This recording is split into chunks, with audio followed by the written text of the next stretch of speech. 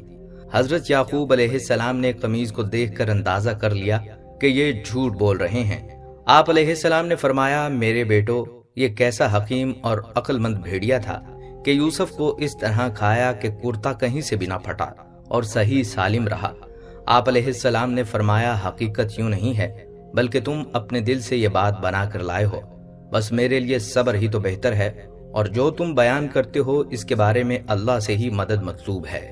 تفسیر قرطبی رحمۃ اللہ علیہ میں ہے کہ ایک تجارتی قافلہ جو ملک شام سے مصر جا رہا تھا، راستہ بھول کر اس غیر آباد جنگل میں پہنچ گیا۔ قافلے کے لوگ پانی کی تلاش میں سرگرداں تھے کہ ایک شخص مالک بن دبھر اس کنویں تک پہنچ گیا۔ اس نے پانی لینے کے لیے ڈول ڈالا۔ حضرت یوسف علیہ السلام نے ڈول کی رسی پکڑ لی۔ مالک بن دبھر نے بھاری ڈول کو دیکھ کر اوپر کھینچا۔ جب اس نے ڈول کے ساتھ ایک 9 عمر بچے کو دیکھا تو خوشی سے پکار اٹھا، ارے بہت خوشی کی بات ہے، یہ تو بڑا اچھا لڑکا نکل آیا۔ صحیح مسلم میں شب معراج میں حدیث میں ہے کہ رسول اللہ صلی اللہ علیہ وآلہ وسلم نے فرمایا کہ میں یوسف علیہ السلام سے ملا تو دیکھا اللہ تعالیٰ نے پورے عالم کے حسن و جمال سے آدھا ان کو عطا فرمایا اور باقی آدھا سارے جہاں میں تقسیم ہوا۔ سوتیلا بھائی روزانہ کھانا لایا کرتا تھا۔ اس روز جب وہ کنویں پر آیا اور یوسف کو نہ پایا تو بھائیوں کو بلا لایا۔ سب یوسف کو تلاش کرنے قافلے والوں کے پاس جا پہنچے اور ان سے کہا، تمہارے پاس جو لڑکا ہے وہ ہمارا غلام ہے، ہم سے بھاگ کر آیا ہے، اب یہ ہمارے لیے بیکار ہے، تم چاہو تو اسے خرید لو۔ قافلے والے ایک اجنبی جگہ پر تھے، سو 10 بھائیوں کے خوف سے انہیں خریدنے پر آمادہ ہو گئے۔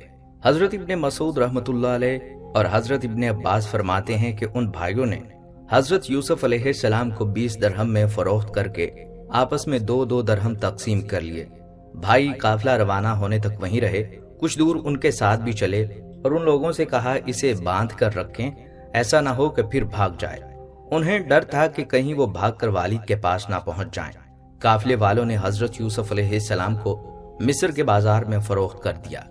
تفسیر قرطبی رحمۃ اللہ علیہ میں ہے کہ لوگوں نے بڑھ چڑھ کر قیمتیں لگانا شروع کی، یہاں تک کہ حضرت یوسف علیہ السلام کے وزن کے برابر سونے، وزن کے برابر مشک اور وزن کے برابر ریشمی کپڑے میں فروخت کر دیے۔ حضرت یوسف علیہ السلام کو خریدنے والا شخص عزیر مصر یعنی وزیر مملکت تھا، جو خزانہ اور امور سلطنت پر حاوی تھا۔ ابن اسحاق فرماتے ہیں کہ اس کا نام ادفیر بن رہیب تھا اور اس کی بیوی کا نام رائل بنت رمابیل تھا۔ ان دنوں ریان بن ولید مصر کا بادشاہ تھا، تاہم اکثر مفسرین نے عزیز مصر کی بیوی کا نام زلیخا لکھا ہے۔ عزیز مصر حضرت یوسف علیہ السلام کو خوش خوش اپنے گھر لے آیا اور بیوی کو نصیحت کی کہ اسے بہت پیار اور محبت سے رکھو۔ قرآن پاک میں ارشاد باری تعالیٰ ہے، مصر والوں میں سے جس نے اسے یعنی حضرت یوسف علیہ السلام کو خریدا تھا، اس نے اپنی بیوی سے کہا، اسے بہت عزت و احترام کے ساتھ رکھو، بہت ممکن ہے کہ ہمیں بہت فائدہ پہنچائے یا اسے ہی ہم اپنا بیٹا بنا لیں۔ یوں ہم نے مصر کی سرزمین میں یوسف علیہ السلام کے قدم جما دیے۔ بحوالہ سورہ یوسف۔ حضرت یوسف علیہ السلام محل میں بڑے سکون اور اطمینان کے ساتھ رہ رہے تھے۔ عزیز مصر آپ کی ذہانت، شرافت، پاکیزگی، سچائی اور بردباری سے بے حد متاثر تھا، لیکن ابھی اللہ تعالیٰ نے حضرت یوسف علیہ السلام کو مزید امتحانات سے گزارنا تھا۔ کچھ ہی عرصہ گزرا تھا کہ آپ سن شباب پر پہنچ گئے۔ عزیز مصر کی بیوی زلیخا آپ کے حسن سے بہت متاثر تھی۔ وقت گزرنے کے ساتھ ساتھ اس کی نیت بدلنے لگی اور اس نے آپ پر ڈورے ڈالنا شروع کر دیے۔ قرآن پاک میں ارشاد ہے، اور جس عورت کے گھر میں وہ تھا وہ اسے پھسلانے لگی اور دروازے بند کر لیے اور کہنے لگی، لو آؤ۔ اس یعنی حضرت یوسف علیہ السلام نے کہا، اللہ کی پناہ، یعنی تیرے میاں تو میرے آقا ہیں جس نے مجھے عزت سے رکھا ہے، میں ایسا ظلم نہیں کر سکتا، بے شک ظالم نجات نہیں پاتے۔ بحوالہ سورہ یوسف آیت نمبر 23۔ حضرت یوسف علیہ السلام نے دیکھا کہ یہ عورت شیطان کے چنگل میں پھنس کر دعوت گناہ پر مصر ہے تو باہر نکلنے کے لیے دروازے کی جانب بھاگے۔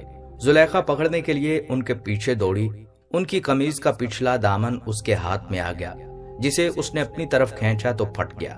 حضرت یوسف باہر نکلے تو سامنے عزیز مصر کھڑا تھا، پیچھے زلیخا بھی آ گئی۔ اس نے شوہر کو دروازے پر کھڑا دیکھا تو معصوم بن گئی اور حضرت یوسف علیہ السلام پر الزام لگاتے ہوئے گویا ہوئی، جو شخص تیری بیوی کے ساتھ برا ارادہ کرے تو بس اس کی سزا یہی ہے کہ اسے قید کر دیا جائے اور اسے کوئی دردناک سزا دی جائے۔ بحوالہ سورہ یوسف۔ حضرت یوسف علیہ السلام نے جب دیکھا کہ اس عورت نے انہی پر الزام لگا دیا ہے تو صورتحال واضح کر دی۔ بولے یہی مجھے اپنی نفسانی خواہش پورا کرنے پر مجبور کر رہی تھی۔ عزیز مصر کے سامنے ایک طرف بیوی تھی جو حضرت یوسف علیہ السلام پر بدکاری کا الزام لگا رہی تھی، تو دوسری طرف حضرت یوسف تھے جن کی شرافت، پاکیزگی، سچائی، صداقت ایک مسلمہ حقیقت تھی۔ وہ سوچ رہا تھا ان میں سے کون سچا ہے۔ قرآن پاک میں ارشاد ہے، عورت کے گھر والوں میں سے ایک گواہ نے گواہی دی کہ اگر اس کا کرتا آگے سے پھٹا ہوا ہے تو عورت سچی ہے اور وہ جھوٹا ہے، اور اگر اس کا کرتا پیچھے سے پھٹا ہوا ہے تو یہ جھوٹی ہے اور وہ سچا ہے۔ جب یوسف علیہ السلام کا کرتا دیکھا تو وہ پیچھے سے پھٹا ہوا تھا، تب اس نے زلیخا سے کہا، کیا یہ تمہارا فریب ہے؟ اور کچھ شک نہیں کہ تم عورتوں کے فریب بڑے ہوتے ہیں۔ پھر اس نے کہا، یوسف اس بات کا خیال نہ کر اور زلیخا تو اپنے گناہ کی بخشش مانگ، بے شک خطا تیری ہی ہے۔ بحوالہ سورہ یوسف آیت 26 تا 29۔ اور معرف القرآن میں ایک دودھ پیتے بچے کا ذکر ہے کہ جسے اللہ تعالیٰ نے گویائی عطا فرمائی اور اس نے عزیز مصر کو یہ حکیمانہ مشورہ دیا جس میں حضرت یوسف علیہ السلام کی بے گناہی ثابت ہوئی۔ یہ واقعہ دربار خاص سے ہوتا ہوا شہر کی خواتین تک میں عام ہو گیا۔ انہوں نے زلیخا کو بدنام اور اسے لان تان کرنا شروع کر دیا، جس کا ذکر قرآن کریم میں یوں کیا گیا ہے، اور عورتوں نے شہر میں چرچا کیا کہ عزیز کی عورت اپنے غلام کو چاہتی ہے، اس کی محبت میں فریفتہ ہو گئی ہے۔ ہم تو اسے صریح غلطی پر دیکھتے ہیں۔ سورہ یوسف آیت نمبر 30۔ زلیخا جب ان عورتوں کے طنز سے تنگ آ گئی تو اس نے ان عورتوں کو اپنے گھر کھانے پر مدعو کر لیا۔ پھر جب سب خواتین کھانے کی دعوت پر آ گئیں تو اس نے ان میں سے ہر ایک کو پھل تراشنے کے لیے ایک ایک چھری دی، اور پھر یوسف سے کہا کہ ان کے سامنے چلے آؤ۔ ان عورتوں نے جب حضرت یوسف علیہ السلام کے حسن و جمال کو دیکھا تو ایسی مدہوش ہوئیں کہ پھل تراشنے کی بجائے اپنے ہاتھ کاٹ لیے اور بے اختیار بول پڑی، سبحان اللہ، یہ انسان ہرگز نہیں، یہ تو یقیناً کوئی بہت بزرگ فرشتہ ہے۔ جب زلیخا نے دیکھا کہ یہ عورتیں تو یوسف علیہ السلام کے جلوہ حسن سے مبہوت و مدہوش ہو گئی ہیں تو اس نے کہا، یہی وہ غلام ہے جس کے بارے میں تم مجھ پر لعنت و ملامت کر رہی تھی۔ میں نے ہر چند اس سے اپنا مطلب حاصل کرنا چاہا، لیکن اس نے تو اپنے آپ کو روک لیا، اور جو میں کہہ رہی ہوں اگر یہ وہ کام نہ کرے تو قید کر دیا جائے گا اور رسوا ہوگا۔ مفسرین لکھتے ہیں کہ اس واقعے کے بعد وہ عورتیں بھی زلیخا کی ہم نوا ہو کر اس کی تائید و حمایت کرنے لگیں، جس کی بنا پر زلیخا مزید نڈر ہو گئی تو آپ نے اپنے رب سے التجا کی، اے میرے پروردگار، جس کام کی طرف یہ مجھے بلاتی ہیں اس کی نسبت مجھے قید پسند ہے، اور اگر تم مجھ سے ان کے فریب کو نہ ہٹائے گا تو میں ان کی طرف مائل ہو جاؤں گا اور نادانوں میں داخل ہو جاؤں گا۔ حدیث میں ہے کہ 7 آدمیوں کو اللہ تعالیٰ اپنے عرش کا سایہ نصیب فرمائے گا۔ ان میں سے ایک وہ شخص ہے جسے کوئی ایسی عورت دعوت گناہ دے جو حسین و جمیل ہو اور جاہ و منصب کی بھی حامل ہو، لیکن وہ اس کے جواب میں یہ کہہ دے کہ میں تو اللہ سے ڈرتا ہوں۔ زلیخا کے داؤ پیش ناکام ہو گئے تو حضرت یوسف علیہ السلام کو قید خانے میں ڈالنے کا تہیہ کر لیا۔ اس نے اپنے شوہر کو مجبور کیا کہ جس قدر رسوائی اور بدنامی ہو چکی ہے تو اس کے توڑ کے لیے یوسف کو جیل خانے میں ڈال دیا جائے تاکہ لوگوں کو معلوم ہو کہ زلیخا بے قصور ہے۔ حضرت یوسف علیہ السلام کی عفت و پاک دامنی ثابت ہونے کے باوجود عزیز مصر نے انہیں حوالہ زندان کر دیا۔ یوں اللہ تعالیٰ نے جیل جانے کی دعا قبول فرما کر ایک طرف تو انہیں عورتوں کی چال بازیوں سے بچا لیا تو دوسری طرف شاہ مصر کے قرب اور حکومت میں ہونے کے اہم مواقع فراہم کر دیے۔ آپ قیدیوں کی خبر گیری کرتے اور ان سے پیار اور محبت سے پیش آتے، چنانچہ بہت جلد قیدیوں میں مقبول ہو گئے۔ محل کے 2 خاص آدمی بادشاہ کو زہر دینے کے الزام میں گرفتار کر کے قید خانے لائے گئے۔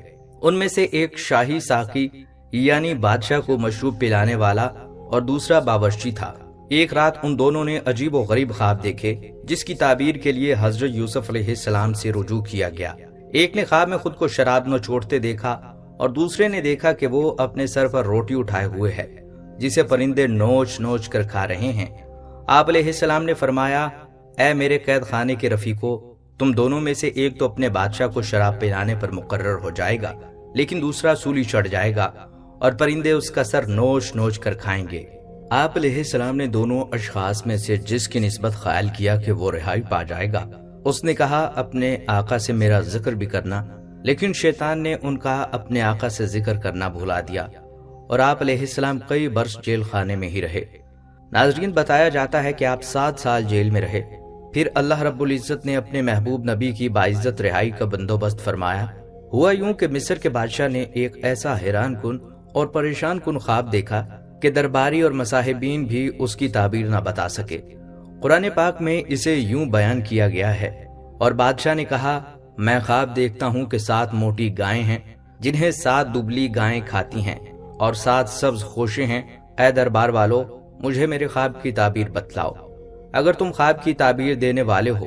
انہوں نے کہا یہ خیالی خواب ہیں، ہم ایسے خوابوں کی تعبیر نہیں جانتے۔ اس وقت دربار میں وہ شاہی ساقی بھی موجود تھا، اسے جیل میں قید حضرت یوسف علیہ السلام یاد آ گئے۔ اس نے بادشاہ سے کہا اگر مجھے جیل جانے کی اجازت عنایت فرما دیں تو میں اس خواب کی تعبیر آپ کو لا دوں گا۔ بادشاہ نے اسے اجازت دے دی تو وہ حضرت یوسف علیہ السلام کے پاس آیا۔ قرآن پاک میں ارشاد باری تعالیٰ ہے، جب وہ یوسف علیہ السلام کے پاس آیا تو کہنے لگا اے یوسف، آپ علیہ السلام بڑے سچے ہیں، آپ ہمیں اس خواب کی تعبیر بتلائیے کہ 7 موٹی تازی گائیں ہیں جنہیں 7 دبلی پتلی گائیں کھا رہی ہیں، اور 7 سبز خوشیں ہیں اور 7 ہی خشک، تاکہ میں ان لوگوں کو واپس جا کر بتاؤں۔ عجب نہیں کہ وہ تمہاری قدر جانیں۔ یوسف علیہ السلام نے کہا تم لوگ 7 سال تک متواتر کھیتی کرتے رہو گے، تو جو غلہ کاٹو تو تھوڑے سے غلے کے سوا جو کھانے میں آئے باقی خوشوں میں ہی رہنے دینا۔ اس کے بعد 7 سال نہایت قحط کے آئیں گے، وہ اس غلے کو کھا جائیں گے جو تم نے ان کے لیے ذخیرہ رکھ چھوڑا تھا، صرف وہی تھوڑا سا رہ جائے گا جو تم احتیاط سے رکھ چھوڑو گے۔ پھر اس کے بعد ایک ایسا سال آئے گا کہ خوب مینا برسے گا اور لوگ اس میں رس نچوڑیں گے۔ حضرت یوسف علیہ السلام نے نہ صرف خواب کی تعبیر بیان فرمائی بلکہ اناج کو کیڑے سے محفوظ رکھنے کے لیے ہمدردانہ مشورہ بھی دے دیا۔ شاہی ساقی نے بادشاہ کو دربار میں حاضر ہو کر خواب کی تعبیر بیان کی تو بادشاہ بہت حیران ہوا۔ اس نے حکم نامہ جاری کیا کہ تعبیر بتانے والے کو دربار میں پیش کیا جائے۔ قاصد فوری طور پر حضرت یوسف علیہ السلام کی خدمت میں حاضر ہوا اور دربار میں چلنے کی درخواست دی۔ آپ نے فوری طور پر جانا پسند نہ فرمایا اور قاصد سے کہا اپنے بادشاہ کے پاس جا کر پوچھو کہ ان عورتوں کا حقیقی واقعہ کیا ہے جنہوں نے اپنے ہاتھ کاٹ لیے تھے۔ اس پر بادشاہ نے عورتوں کو طلب کیا اور پوچھا اے عورتوں، کیا ہوا تھا جب تم نے یوسف کو اپنی طرف مائل کرنا چاہا؟ سب نے یک زبان ہو کر کہا ہم نے ان میں کوئی برائی نہیں دیکھی۔ عورتوں نے جب یوسف علیہ السلام کی پاک دامنی کی گواہی دی تو زلیخا شرم سے پانی پانی ہو گئی۔ وہ بولی اب سچی بات تو ظاہر ہو ہی گئی ہے، اصل یہی ہے کہ میں اس کو اپنی طرف مائل کرنا چاہ رہی تھی، وہ بے شک سچے ہیں۔ سورہ یوسف آیت 51۔ دراصل یوسف علیہ السلام نے رہائی سے قبل ضروری سمجھا کہ اس معاملے کی اصل حقیقت کھل کر واضح ہو جائے، جس کی بنا پر وہ کئی برس جیل میں رہے۔ حضرت یوسف علیہ السلام کو دربار میں لایا گیا تو بادشاہ نے بڑا پرتپاک خیر مقدم کیا اور ان سے خواب کی تمام تفصیلات اور ان کا حال دریافت کیا۔ بادشاہ آپ کی فہم و فراست اور قطانت و ذہانت سے بے حد متاثر ہوا۔ حضرت یوسف علیہ السلام نے فرمایا مجھے اس ملک کے خزانوں پر مقرر کر دیجئے، کیونکہ میں حفاظت کر سکتا ہوں اور اس کام سے واقف بھی ہوں۔ بادشاہ مصر ایک جہاں دیدہ، تجربہ کار اور چہرہ شناس شخص تھا۔ اس نے آپ علیہ السلام کو خزانے سمیت امور مملکت میں مختار کل بنا دیا۔ شاہ مصر کے خواب کے مطابق شروع کے 7 سال خوشحالی کے تھے۔ آپ علیہ السلام نے بہترین حکمت عملی اختیار کرتے ہوئے 3 اہم کام کیے: اناج کی پیداوار میں بڑے پیمانے پر اضافہ، بنجر زمینوں پر کاشت کا خصوصی انتظام، اناج کے استعمال میں احتیاط اور کفایت شاری، اناج کی زیادہ تر ذخیرہ اندازی۔ خوشحالی کے دنوں میں آپ علیہ السلام نے ایک وقت کھانے کا حکم فرمایا اور خود بھی اس پر سختی سے عمل پیرا ہوئے۔ 7 برس بعد قہر کے اثرات ظاہر ہونا شروع ہو گئے۔ آپ نے عوام کو تاکید کر دی کہ جس قدر ممکن ہو اپنے گھروں میں غلہ جمع کر لیں۔ 1 برس بعد آپ علیہ السلام نے اعلان کروا دیا کہ اناج کی تقسیم صرف دربار شاہی سے ہوگی۔ لوگ اناج کے حصول کے لیے وہاں کا رخ کرنے لگے،